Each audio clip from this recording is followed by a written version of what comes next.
민사소송법 14주차 강의 세 번째 시간입니다. 자, 우편송달 살펴보죠. 자, 우편송달은 앞서 살펴본 보충송달이나 유치송달을 할 수 없는 경우에 사용하는 거예요. 또는 달리 송달 장소를 알 수 없는 경우, 이런 경우에 이제 우편송달을 할 수 있어요. 여러분들이 이 우편송달을 우편에 의한 송달하고 헷갈리시면 안 돼요. 우편송달은 우리가 흔히 이제 발송송달이라고 하는데 이 명칭이 헷갈리면 안 돼. 우편에 의한 송달은 원칙적인 교부송달이에요. 우편 집배원이 하는 거. 그 우편송달은 누가 실시하는 거예요? 법원 사무관 등이 하는 거예요. 그러니까 우편송달하고 우편에 의한 송달을 헷갈리면 안 돼요. 자, 우편송달은 이렇게 보충송달, 유치송달도 할 수 없는 경우에, 그리고 송달 장소가 변경이 됐는데 변경 신고를 하지 않아서 송달 장소를 알 수가 없어요. 자, 이런 경우에 법원 사무관 등이 소송 서류를 송달 장소 또는 종전의 송달 장소에 등기 우편의 방법으로 발송하는 송달이에요. 이게 우편송달이야. 우편송달. 296쪽 한번 보시죠. 296쪽 효력의 발생 한번 보세요. 우편 송달의 경우 법원 사무관 등이 등기 우편으로 서류를 발송한 때 송달된 것으로 간주가 돼요. 그러니까 등기 우편으로 송달한 때 그냥 송달된 것으로 간주돼. 실제로 도달하든지 말든지 그건 따지지 않고 거의 도달 안 하겠지. 거의 도달 안 하겠지. 근데 달리 방법이 없다 이거예요. 근데 여기 이제 등기 우편으로라는 내용이 빠졌어요. 그래서 여러분들 보면 효력의 발생 부분에서 우편 송달의 경우 법원 사무관 등이 등기 우편으로 그걸 집어넣으세요. 등기 우편으로 서류를 발송한 때 송달된 것으로 본다. 그래서 이것을 발송 송달이라고도 해요. 그러니까 우편 송달을 발송 송달이라고도 한다. 그 다음에 297쪽 송달함 송달 한번 보죠. 법원 내에 송달할 서류를 넣을 송달함을 설치해서 송달하는 방법이에요. 송달함을 이용하는 송달은 법원 사무관 등이 한다. 다음에 이제 공시송달 한번 보죠. 실무에서 왕왕 많이 문제되는 경우죠. 공시송달. 자, 공시송달이란 법원 사무관 등이 송달할 서류를 보관하고 그 사유를 법원 게시판에 게시하는 등의 방법에 의하는 송달을 공시송달이라고 해요. 자, 공시송달은 송달 받을 사람 현실적으로 송달 받은 내용을 알 수가 없죠. 그죠? 어떻게 알겠어요? 알 수가 없죠. 그래서 이 공시송달은 다른 송달 방법이 불가능한 경우에 인정되는 아주 보충적인 송달 방법이에요. 다른 송달 방법에 의할 수 없는 경우에 마지막에 하는 게 공시송달이다. 자, 그러면 어떤 경우에 이제 공시송달에 의하느냐? 첫 번째, 송달 장소를 알 수 없는 경우죠. 그러니까 당사자의 주소 등이나 근무 장소를 알 수 없는 경우에 공시송달을 할 수 있어요. 송달 장소를 알 수가 없어. 자, 그런 경우 공시송달에 의한다. 그 다음에 또 외국 거주자에 대하여 송달할 수 없는 경우, 외국 거주자에 대하여 촉탁 송달을 할 수 없거나 이에 의하여도 효력이 없을 것으로 인정되는 경우에는 공시송달을 할 수 있다.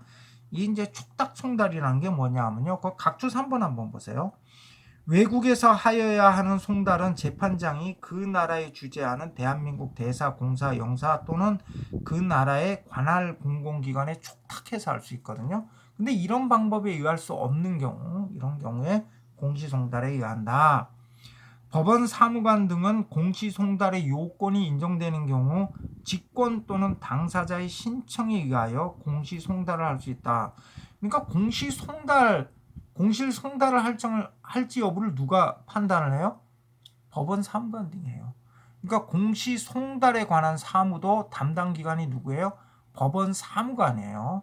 근데 과거에 공시송달의 경우에는요, 재판장이 하도록 했었는데 지금은 이건 이제 법원 사무관 등이 담당하도록 이제 변경이 됐어요.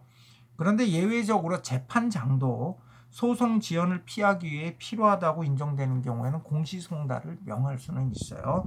근데 하여튼 공시송달 업무도 원칙적으로 법원 사무관 등이 담당을 한다. 당사자는 공시송달 신청을 함에 있어서 공시송달의 요건을 소명을 해야 돼요. 공시송달의 요건이 뭐예요? 이거죠. 송달 장소를 알 수 없다. 송달 장소를 알 수 없다. 그래서 우리가 보통 실무에서는요. 예를 들어서 뭐 소장에 이제 피고의 주소를 적어서 냈는데 뭐 반송돼 왔어요. 그러면 이제 법원에서 주소 보정 명령이 내려지죠. 주소 보정 명령이 내려지면 주소 보정 명령서를 들고 그 최후의 주민등록 주소지를 찾아가요. 그래서 보정 명령서를 제출을 하면 그 동사무소에서 다 확인해줘요. 여러분들이 그냥 가서 확인해달라면 확인 안 해줘요. 그 개인정보보호법 위반이라서. 근데 법원에 주소 보정 명령서를 들고 가면 확인해줘요. 그래서 주소 보정 명령서를 들고 가서 이 사람이 혹시 다른 곳에 이사를 했습니까? 이렇게 확인할 수 있어요. 확인했더니 다른 데 주소 이전을 안 했어. 여기가 최후의 주소지야. 그런데 해당 주소지에 가보니까 그 사람이 없어. 다른 사람이 살고 있어. 자, 이런 경우 이제 주민등록 말소자 등본, 주민등록 말소를 해요. 주민등록 말소를 해서 말소자 등본이나 또는 불거주 확인서, 이제 뭐 동장이나 이런 사람한테 가가지고 예전에 통장한테 받았었는데 하여튼 이런 시골 같은데 이장한테 가서 받죠. 이거 불거주 확인서를 받아서 이거는 이제 법원에 내는 거예요. 이걸 이 소명 자료를 첨부해서 공시송달 신청을 하는 거죠. 그래서 이제 공시송달로 이제 재판이 진행이 되면요. 299쪽 효력 한번 보죠. 첫 공시송달은 개시하거나 공시한 날로부터 2주가 지나야 효력이 생긴다. 첫 번째 공시송달은. 다만 외국에서 할 송달에 대한 공시송달의 경우에는 이제 2달이에요. 2달. 그러나 동일한 당사자에 대해서 그 다음에 공시송달을 할 때에는요. 그 다음날 이제 도달한 것으로 효력이 발생한다. 그 다음날부터 효력이 발생한다. 그 다음에 300쪽 한번 보시죠. 간이 통지 방법에 의한 송달이 있어요. 이 간이 통지 방법에 의한 송달은요. 기일 통지서나 출석 요구서를 송달할 때 사용할 수 있어요. 판결 정본이나 이런 걸 간이 통지 방법에 의해서 송달할 수 없어요. 간이 통지 방법에 의한 송달은 기일 통지서나 출석 요구서를 송달하는 경우에 이용할 수 있는데요. 법원 사무관 등이 전화, 팩스, 보통 우편, 전자 우편, 이메일 등 이런 간이 통지 방법으로 하는 거죠. 이메일 같은 걸로 요즘에 이메일 많이 해요.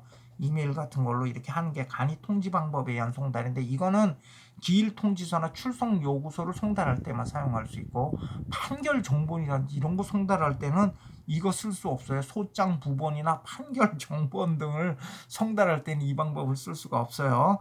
그리고 이런 간이 통지 방법에 의해서 송달을 한 경우에는요. 기일에 불출석하더라도 기일 혜택의 효과가 발생하지는 않는다. 그 다음에 우리 민사소송 규칙상 송달 특례가 있는데요. 변호사인 소송 대리인에 대한 송달은 법원 사무관 등이 이제 전화, 팩스, 전자우편 또는 휴대전화, 문자 전송을 이용해서 할 수 있다. 제가 변호사 했을 때는 휴대전화, 문자 전송 이런 걸로 하지 않았었는데 요즘 참 많이 편해졌네요. 예. 다음에 송달의 하자 한번 보죠. 송달의 하자. 송달이 법정 방식에 위배된 경우, 예를 들어 송달받을 사람이 아닌 사람에 대한 송달, 송달 장소 아닌 곳에서의 송달, 그 다음에 보충 송달이나 유치 송달을 해보지 않고 바로 우편 송달을 한 경우, 이런 경우에 이 송달은 무효예요. 무효. 다만 공시 송달의 경우에는요. 공시 송달 요건에 하자가 있다 하더라도 무효는 아니다 이렇게 보고 있어요. 근데 이것도 조금 논란의 소지가 있죠. 그러니까 공시송달에 원래 우리 공시송달 요건은 뭐죠? 공시송달 요건은 송달 장소를 알 수 없는 경우잖아요. 송달 장소를 알 수 없는 경우인데 이 고의적으로 말이죠. 고의적으로 송달 장소를 엉뚱한 주소로 적었어요. 일종의 소송 사기의 일종인데요.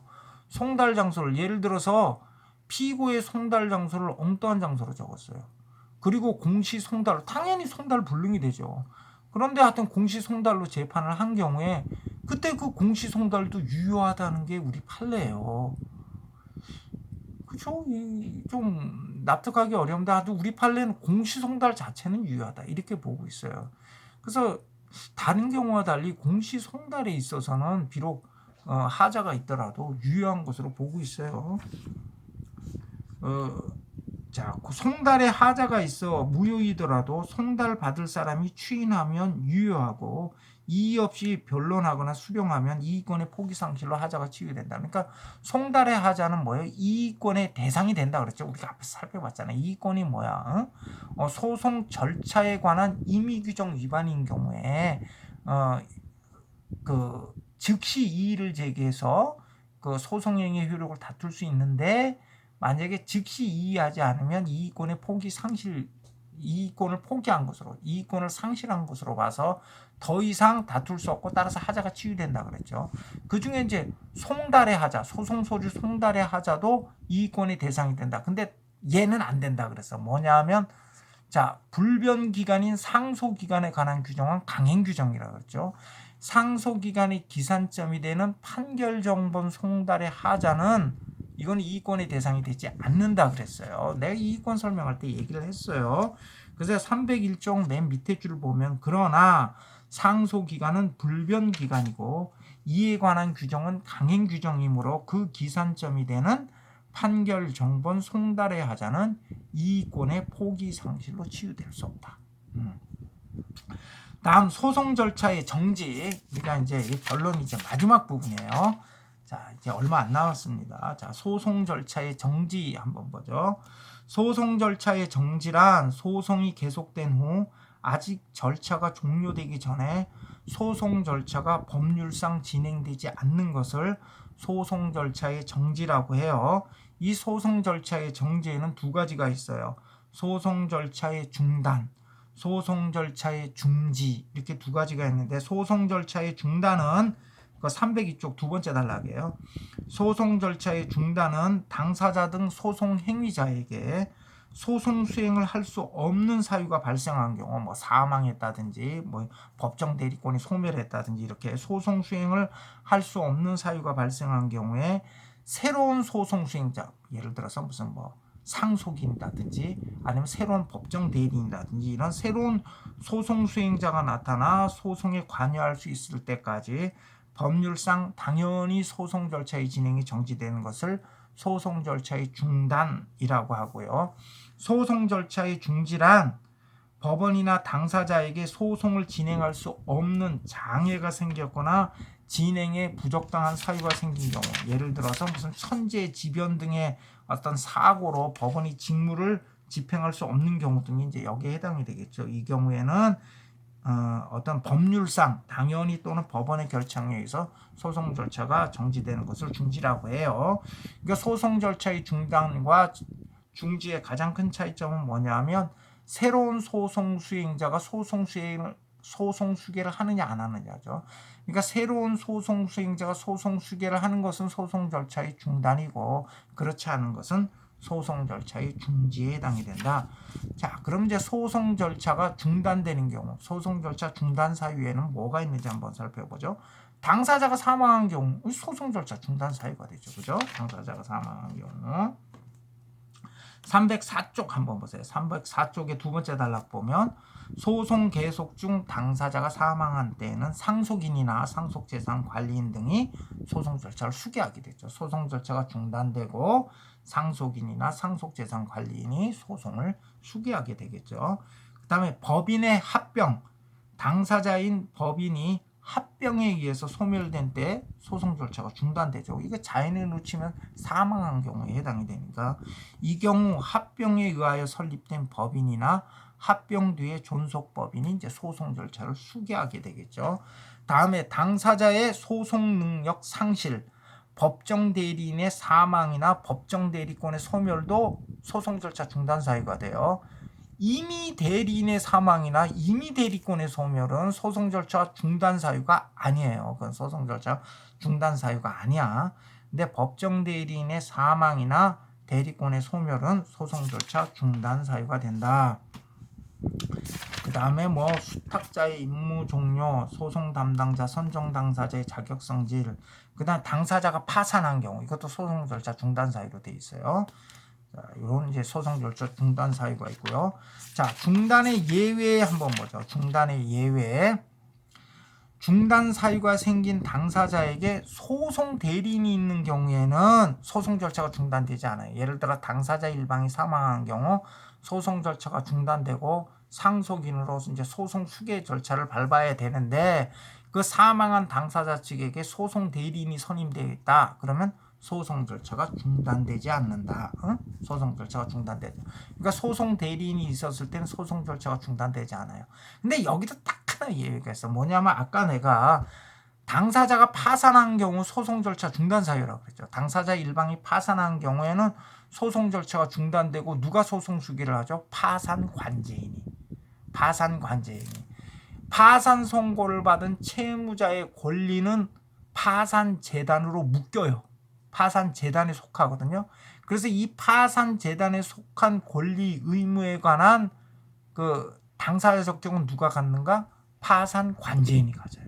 파산 관제인이. 그러니까 채무자는 뭐예요? 당사자 적격을 상실하죠. 그래서 우리가 이게 지난번에 법정 소송 담당 중에 가름형 소송 담당에 해당이 되죠. 그러니까 파산 관제인만 당사자 적격을 갖는단 말이야. 그러니까 파산 관제인이 소송 수계를 하게 되는 거죠. 자, 그런데 이때 당사자 일방이 이렇게 파산 선고를 받으면 소송 절차가 중단되는데 소송 대리인이 선임돼 있어요. 그러면 원래대로면 소송 대리인이 선임돼 있으면 소송 절차가 중단 안 되지 않나? 근데 파산 절차, 소송 절차 중단 사유 중에 파산 선고로 인해서 소송 절차가 중단되었을 때는 그 파산자에게 당사자 일방이 지금 파산 선고를 받은 사람이니까 그 파산 선고를 받은 사람한테 소송 대리인이 선입돼 있다 하더라도 소송 절차는 중단돼요. 왜 그러냐 하면 자, 파산 선고를 받은 사람하고 파산 관제인은 어떤 관계가 있죠? 서로 이해관계가 동일한 사람인가요? 아니죠. 이해가 상충되는 사람이에요. 사망한 사람하고 상속인은 이해관계가 상충되는 사람이 아니에요.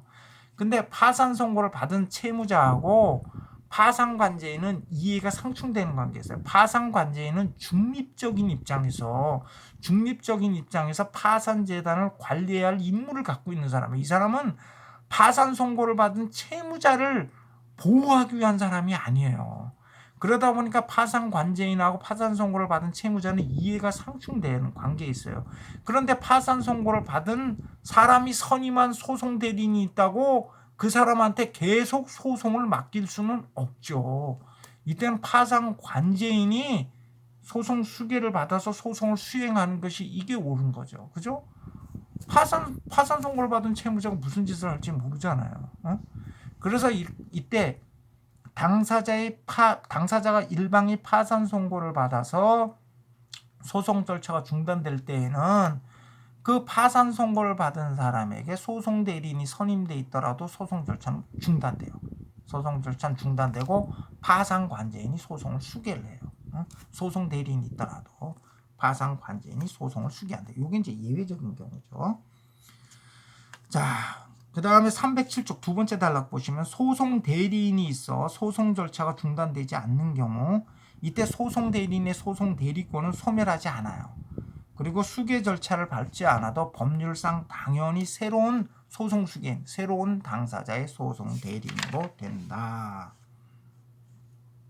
308쪽 한번 보시죠. 308쪽 두 번째 단락 보세요. 이렇게 소송 대리인이 선임되어 있는 경우에는 파산 선고를 제외하고 소송 대리인이 선임되어 있는 경우에는 소송 절차가 중단되지 않고 이 종전의 당사자의 소송 대리인이 새로운 당사자의 소송 대리인이 된다 그랬잖아요. 이때 소송 대리인이 있더라도 신급 대리의 원칙상 그 신급의 판결 정본이 소송 대리인에게 송달되면 소송 대리권이 소멸하죠. 그럼 소송 대리인이 없는 것으로 되잖아요. 그때 소송 절차가 중단된다. 그때 소송 절차가 중단된다. 다음에 312쪽 한번 보시죠. 312쪽 소송 절차의 중지 한번 봐요. 소송 절차의 중지. 자, 당연 중지, 천재지변, 그 밖의 사고로 법원이 직무를 수행할 수 없는 경우에 소송 절차는 그 사고가 소멸될 때까지 법률상 당연히 중지된다. 그 다음에 재판 중지가 있어요. 재판에 의해서 중지되는 경우가 있는데요. 당사자가 일정한 기간 동안 소송 행위를 할 수 없는 장애 사유가 생긴 때에는 법원은 결정으로 소송 절차를 중지하도록 명할 수 있다. 그러니까 소송 절차 중지에서는 무슨 새로운 소송 수개인이 소송을 수개한다든지 이런 문제가 발생하지 않아요. 자, 313쪽 소송 절차 정지의 효과를 한번 보죠. 자, 소송 절차 정지 중에는 판결 선고를 제외하고 일체의 소송 행위를 할 수 없어요. 판결 선고는 할 수 있어. 응? 그러니까 변론이 종결되고 난 다음에 소송 절차 중단 사유가 발생한 경우에 판결의 선고는 할 수 있다고요. 그래서 소송 절차 정지 중에는 판결의 선고를 제외하고는 일체의 소송 행위를 할 수가 없다. 그래서 정지 중에 한 소송 행위는 원칙적으로 무효이다. 근데 이때 소송 절차 정지 중에 한 소송 행위에 대해서는 뭐예요? 이거 그 이의권의 대상이 된다 그랬잖아요. 이의권의 대상. 그리고 원칙적으로 무효인데 상대방 당사자가 아무런 이의를 제기하지 않아. 그러니까 하자가 치유된다 이거예요. 소송 절차가 정지되었음에도 이를 간과한 채 변론을 그대로 진행해서 종결하고 판결을 선고하면 위법하지만 당연 무효의 판결은 아니고 이때는 대리권 흥결을 이유로 확정 전이면 상소에 의해서 확정 후이면 재심에 의해서 그 취소를 구할 수 있다. 다음에 314쪽 한번 보시죠. 314쪽 기간의 진행 한번 봐요. 자, 소송 절차가 중단 또는 중지되는 경우 기간의 진행이 정지된다. 이후 법원이 소송 절차의 수개 사실을 통지한 때 또는 소송 절차를 다시 진행한 때는 남은 기간이 아니라 전체 기간이 새로이 진행된다. 그래서 한번 예를 들어보면요. 자, 지급 명령이 송달된 다음에 지급 명령에 대해서 2주일 이내, 14일 이내에 이의 신청을 하면 지급 명령을 한 때 그 소송이 제기된 것으로 간주되고 소송이 이제 개시가 되게 되죠. 근데 지급 명령이 송달되고 난 다음에 한 7일 정도 지났어요. 7일 정도 지나는데 회생 절차 개시 결정. 이게 파산 선고하고 똑같이 소송 절차 중단 사유예요. 그러니까 파산 선고를 받은 경우라고 생각하면 돼요. 회생 절차 개시 결정 등 소송 절차 중단 사유가 발생을 했어요. 그래서 소송 절차 중단 사유가 생긴 경우 이때 이의 신청 기간의 진행은 이제 정지가 되겠죠. 이때 이제 다음 사람이 수개를 했어요. 새로운 당사자가 소송 수개를 했고 이때 수개 사실을 통지한 때 지금 7일 정도 지났단 말이에요. 7일 정도 지나고 난 다음에 소송 절차가 중단 사유가 발생했어요. 그래서 이제 기간의 진행이 이제 정지가 됐죠. 그 다음에 이제 새로운 소송 수개인이 나타났어요. 그래서 소송 수개를 했단 말이죠. 그러면 그때 남은 7일이 진행되는 게 아니라 14일이 새로이 진행이 돼야 된다는 거예요. 전체 이의 신청 기간이 새로이 14일이 그때서부터 14일이 새로이 진행된다. 이런 의미의 남은 기간이 아니라 전체 기간이 새로이 진행된다. 예, 여기까지 해서요. 이번 1학기 민사소송법 강의를 마치겠습니다. 이제 증거 파트서부터는요. 우리 2학기 민사소송법 2 과목에서 2학기에 이제 증거서부터 수업을 진행하도록 할게요. 지난 1학기 이번 한 학기 동안 참 우여곡절 많았죠. 힘들고 그리고 이렇게 온라인으로 이렇게 부득이하게 이렇게 온라인으로 수업을 진행할 수밖에 없었어요. 그래서 하여튼 여러분들 정말 고생 많으셨습니다. 온라인으로 강의 들으시느라고 정말 수고 많으셨어요. 2학기 때는 꼭 대면 강의가 이루어졌으면 좋겠어요. 강의를 하는 제 입장에서도 좀 굉장히 답답하고요. 그 다음에 강의실에서 참 그 학생들 얼굴 보면서 강의했을 때가 정말 행복했다. 정말 소중한 시간이었다. 이런 걸 아주 느끼는 한 학기였습니다. 그래서 2학기 때는 꼭 강의실에서 얼굴을 보고 이렇게 수업을 진행을 했으면 좋겠어요. 예, 여러분 하여튼 한 학기 동안 이 수업 듣느라고 정말 고생 많으셨습니다. 하여튼 학기 말 시험 잘 대비하셔서 이번 한 학기 하여튼 잘 마무리하시기 바라겠습니다. 예, 한 학기 동안 정말 수고 많으셨습니다. 예, 감사합니다.